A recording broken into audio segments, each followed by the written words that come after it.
My shop's great for woodworking, but it's also a film studio.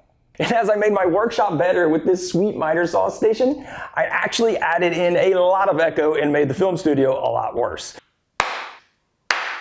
By taking away the wood racks that used to be here, I had a bunch of wood that was breaking up a lot of the sound waves, and I replaced it with some nice flat, hard surfaces, which are horrible for echoes. So today I'm going to be making some inexpensive sound panels and hanging them on the ceiling to see if we can kill some echo. Now, honestly guys, I kind of doubt if they're going to make a big difference, but I think it's worth a try, and we'll see what the before and after sound like. I'm Brad from Fix This Build That. Let's build something awesome. The construction on these sound panels is going to be very simple, and I'm actually going to be using some MDF. I'm not abducted, it's okay, don't send help. And my recent plywood tips video, I just got through telling you how much I hate MDF. And I still do. And I will be wearing a respirator the entire time that I'm cutting material because it is super dusty.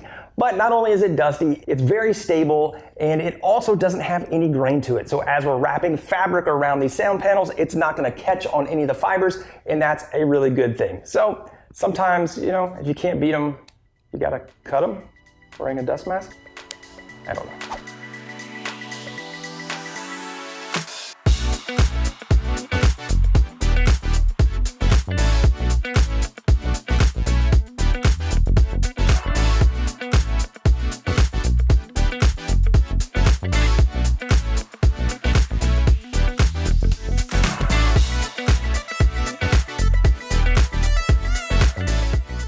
I cut these pieces to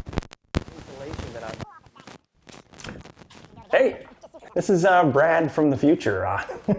This guy, he has no idea that his microphone is not working. It just glitched out, and all the audio that he recorded is complete trash. You gotta give it to him though, he's got some gumption. But what he's trying to say is that this frame is just butt jointed together, and it is sized for insulation that is 15¼ inches wide and 47 inches long. So it'll fit the bats of insulation perfectly. I think the video equipment is trolling us because it knows we're trying to get better sound. At least it's working now. So I'm just gonna grab my nailer and some wood glue, and I'm gonna go ahead and pop some nails into the sides on this. Then I'm gonna come back and drill a countersunk hole and put a screw in just for good measures, and that should hold everything fine for what we need to put it on the ceiling.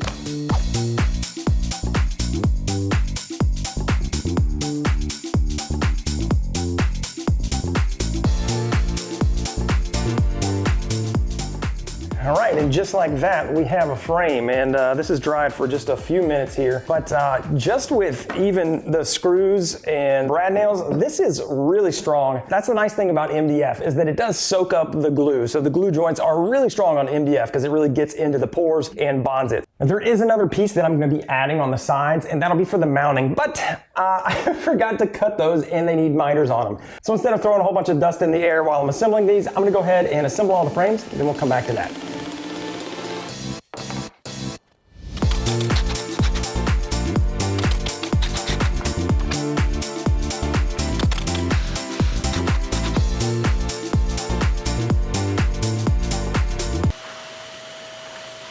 Yes, I am vacuuming up the dust after every time. Neurotic?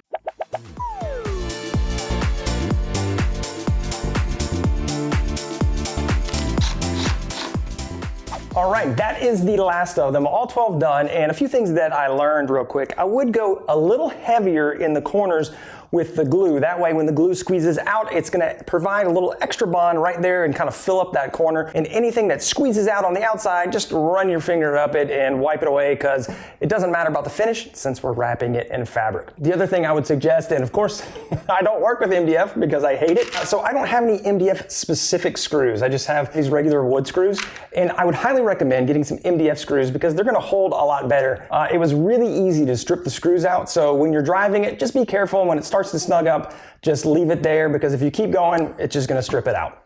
So now I need to work on some cleats that are gonna actually mount this to the ceiling, and I'm using a design by Alexander Chappelle, or it might be Chappell, but check him out. He is right up here. He's actually one of my favorite YouTubers. I love his creativity and the designs he does, and this sound panel design is based extremely closely off of his. So all design credit to Alexander. He does an awesome job, and what he did is he's using French cleats. So I'm gonna cut down some pieces, cut 45-degree angles, and attach them to these short sides, and then there will be a long piece that goes on the ceiling, and then the French cleat just slides right up there. So I'm gonna go cut those parts, and then we can get them attached to the frame and start putting on some fabric.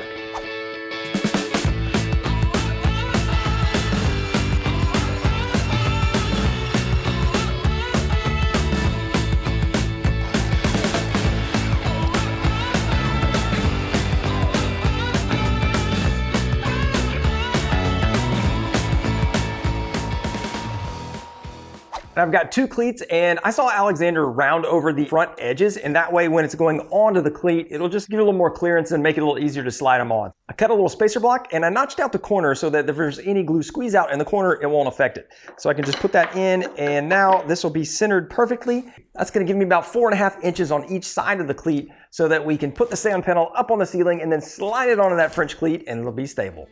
Again, great design, Alexander.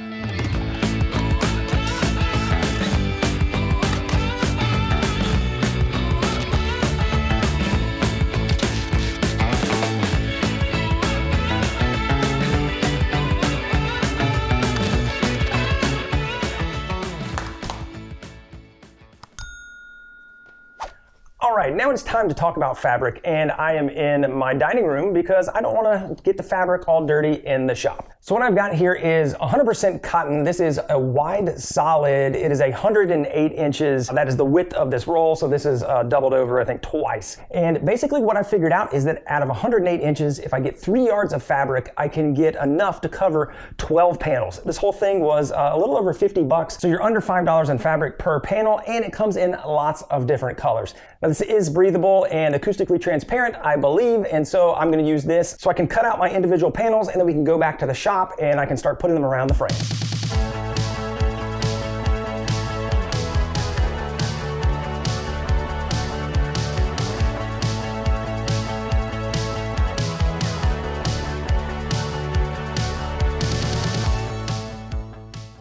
All right, now we can lay this down on the bench, and this should be sized just enough so I can put the panel down in the middle and wrap around to the sides. And then I'm actually gonna have another piece that's gonna go on the back. So I did cut these to, I think, about 27 inches wide, and that is just perfect and 60 inches long. I'm gonna start on the long edge first and just pull the center tight and staple this onto the top. I'm just using T50 staples in a staple gun.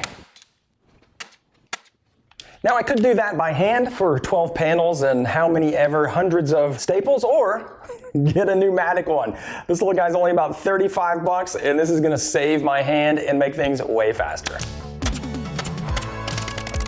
After I've got this full first side locked in, that's where I can pull over this back side and really make sure I get a good stretch on it. And I've never done this before, but I am gonna start in the center and work my way out and keep looking down at the fabric to make sure that I'm not introducing any creases, and keep it as tight as possible to hold the insulation.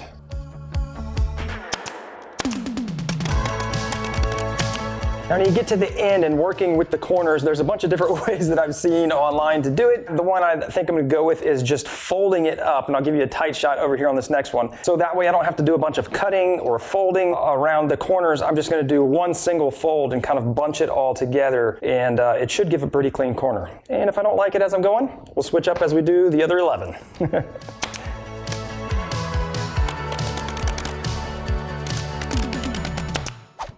All right, the first corner came out really nicely, but the second one, not as much. There's a little bunching over here that you can kind of see, and I think that was because on that one I was kind of pulling in instead of pulling out. But again, not that big of a deal. Now there's a little bit of extra fabric, and I need to get rid of that so it doesn't interfere with the mounting system. Susan won't let me use her nice shears out here in the shop, but that's okay because I've got these Crescent Wiz utility shears. These are from Home Depot, who is the sponsor of today's video. And these are great because they are small and compact, and so they'll fit in the tight little corners. So it's great for cutting fabric, landscaping fabric, or even just general tubing around the shop. I'll have a link below in the description where you can pick these up, as well as the ladder that I'm going to be using for installation, but I'll show you that a little bit later.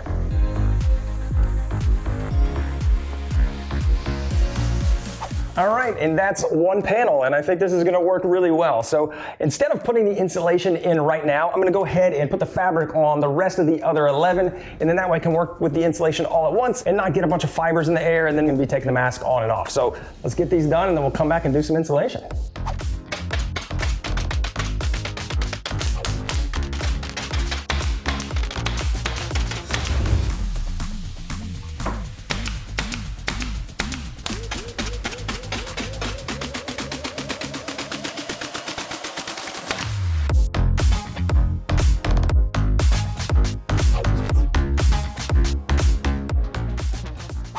frames all finished up. That was a lot of work. It takes a lot of time, so don't underestimate it. Now I can put the insulation in. I'm using Rockwool Safe and Sound, and it is the 3-inch variety. That's gonna fit right into the panel, and I'm gonna put it under the cleats. You really should wear a mask whenever you're touching that and the fibers are getting up in the air. Now, because the insulation is gonna be exposed on the backside, I did cut some backing material, and this is just the same type of cloth, just in a different color. So I'm gonna put the insulation in and then nail this around. And then that way, none of those fibers will wanna get out, even though they're gonna be hugged up against the wall. Kind of better safe than sorry.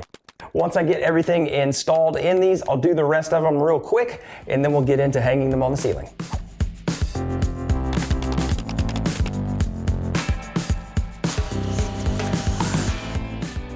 You might think that's a little bit overcautious, but I actually have asthma, and so that's one of the reasons I hate dust, is because my lungs get irritated really easily. Having this extra backing will just keep all those fibers in place.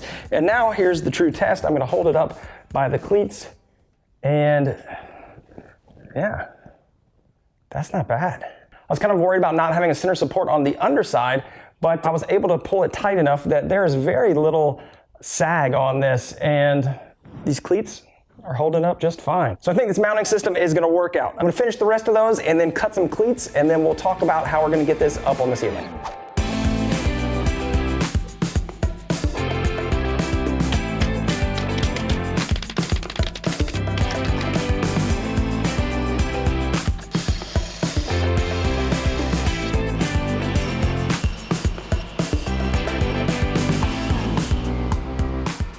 So I got the cleats cut to size. I just cut the bevels outside on a larger sheet and then ripped them down to size on the table saw. And this gives me a cleat that we can put on the ceiling, and here's how it will slide in.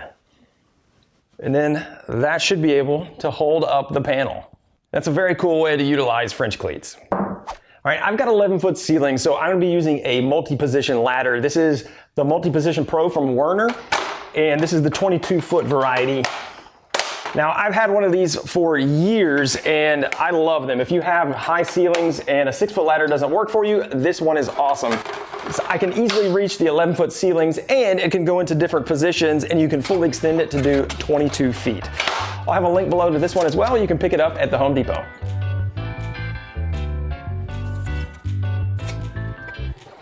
And these things can be heavy, but this is the lightest of the 375-pound rating variety, which this one is. Which is nice.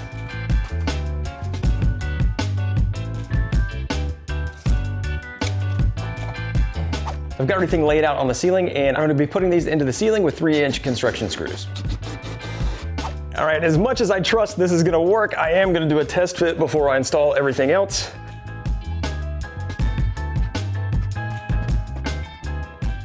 Hey! All right, that works. It's up there nice and secure. This is perfect. All right, I'm gonna take this down, space everything else, and get them all up.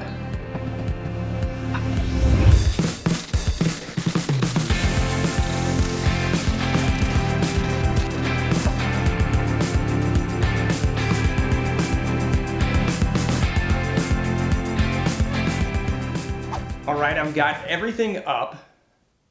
It already sounds a little more quiet. Maybe placebo effect, but I feel like there's definitely less bounce and less echo. I am using the shotgun mic right now, so we have a little comparison. So see what it sounds like before and after.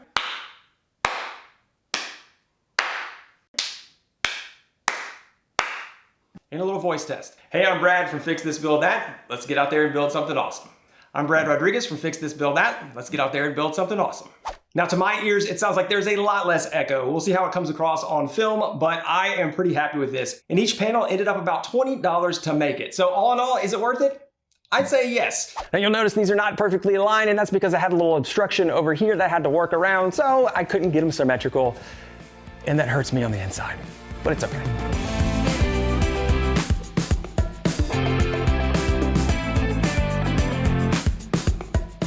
If you want to check out some other videos and see what I've done in my shop, you can check them out right there. And I want to give a big thank you to those folks that have been joining the FTBT Builders Club. Until next time, guys, get out there and build something awesome.